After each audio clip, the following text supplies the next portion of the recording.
नमस्कार दोस्तों, आज मैं आपको सुनाऊंगा शादी से पहले ही हुआ सब कुछ, कहानी का अंतिम भाग। दोस्तों, पिछली कहानी में सुजीत और उसके पिता की बहुत ज्यादा बहस हो रही थी। तो उसके पिता ने कहा, सुजीत, हमारी ऊठ बैठ बड़े बड़े लोगों के साथ है, मैं उन्हें क्या मुंह दिखाऊंगा। ऐसा करो, तुम उसे भूल जाओ और अगर जरूरत पड़े तो उस लड़के के मुंह पर कुछ पैसे मार दो।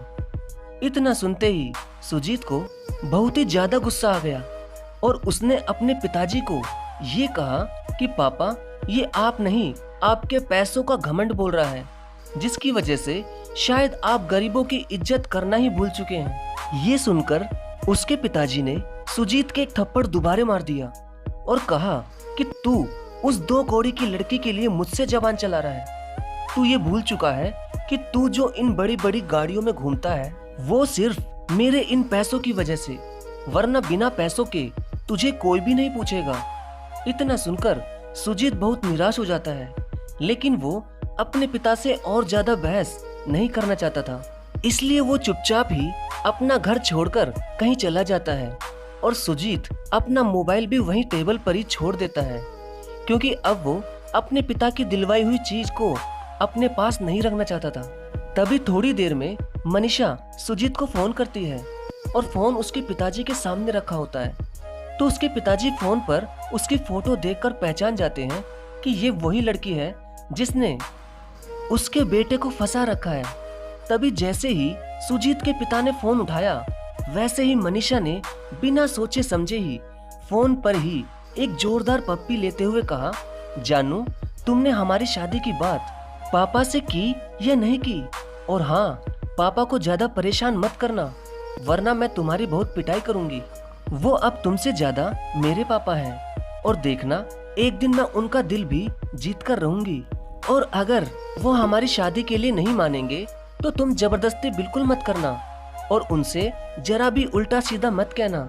अगर वो शादी के लिए नहीं मानेंगे तो कोई बात नहीं, तुम किसी और से शादी कर लेना, लेकिन मैं हमेशा ही तुम्हारा इंतजार करती रहूंगी और तुम्हारे सिवा मैं कभी भी किसी और के बारे में सोच भी नहीं सकती, भले ही मैं मरना पसंद करूंगी।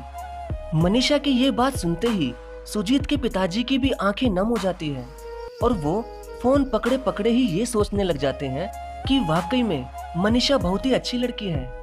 वो अभी से ही हम सब के बारे में इतना सोच रही है, तो शादी के बाद वो हमारी कितनी सेवा करेगी। तभी अचानक मनीषा कहती है कि सुजीत, तुम भी कुछ बोलोगे या मैं ही बोलती रहूंगी? तो सुजीत के पिता आंखों में आंसू लिए कहते हैं कि सॉरी बेटा, मैं सुजीत का पापा बोल रहा हूँ और सुजीत ने तुम्हारे बारे में मुझे सब कुछ बताया था, लेकिन न जाने मैंने गुस्से में उसे क्या क्या कह दिया, इसलिए अब वो मुझसे नाराज होकर कहीं चला गया है। बेटी मनीषा, अब तुम ही सुजीत को ढूंढकर वापस घर ला सकती हो। और हाँ बेटी, सच कहूँ तो तुमसे अच्छी बहू मुझे कहीं नहीं मिल सकती। ये कहकर सुजीत के पापा रोते हुए फोन काटने ही वाले थे कि मनीषा बोल पड़ी कि पापा, आप बिल्कुल भी चिंता मत करना, मैं सुजीत को कहीं से भी ढूंढकर जरूर लेकर आऊंगी और तब तक मैं खाना नहीं खाऊंगी जब तक सुजीत घर नहीं आएगा। ये कहकर मनीषा फोन काट देती है और निकल पड़ती है सुजीत को ढूंढने। लेकिन सुबह से शाम हो गई मगर सुजीत का कोई भी अता पता नहीं, और तो और उसके पास फोन भी नहीं था, जिसकी वजह से मनीषा उस तक पहुंच सके। लेकिन तभी मनीषा को याद आया कि वो कॉलेज टाइम में एक झील वाले पार्क में मिलते थे, तो उसी समय मनीषा वहां चली गई। तभी जैसे ही मनीषा उस झील वाले पार्क में पहुंची तो उसने क्या देखा, सुजीत वहां झील के पास बहुत ही ज्यादा उदास होकर बैठा हुआ था।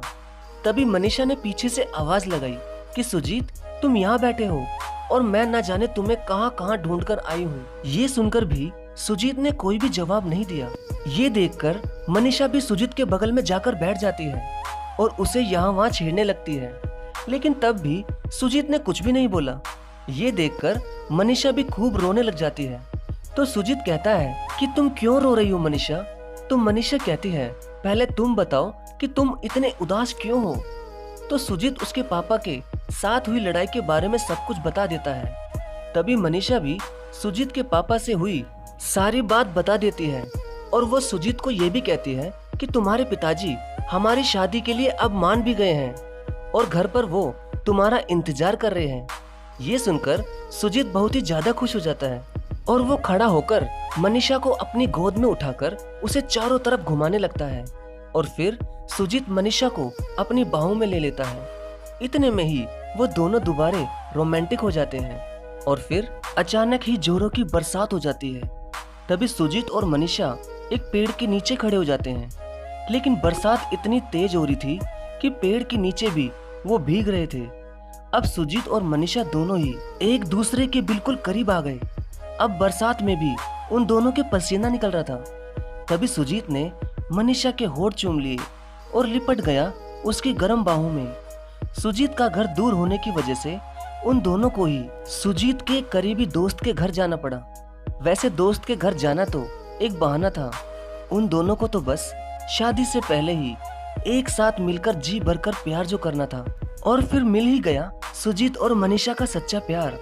तो दोस्तों, अगर दोनों का ही प्यार सच्चा होना तो प्यार मिलने से भगवान भी नहीं रोक सकता। और अगर उन दोनों में से एक में भी खोट हो तो फिर उन्हें भगवान भी नहीं मिलवा सकता।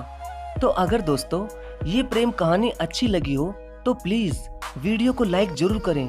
और हाँ दोस्तों, अगली प्रेम कहानी के कपल्स के नाम मैं उनके ही लिखूंगा जो कमेंट में अपना और अपनी सच्ची गर्लफ्रेंड का नाम लिखेगा। धन्यवाद।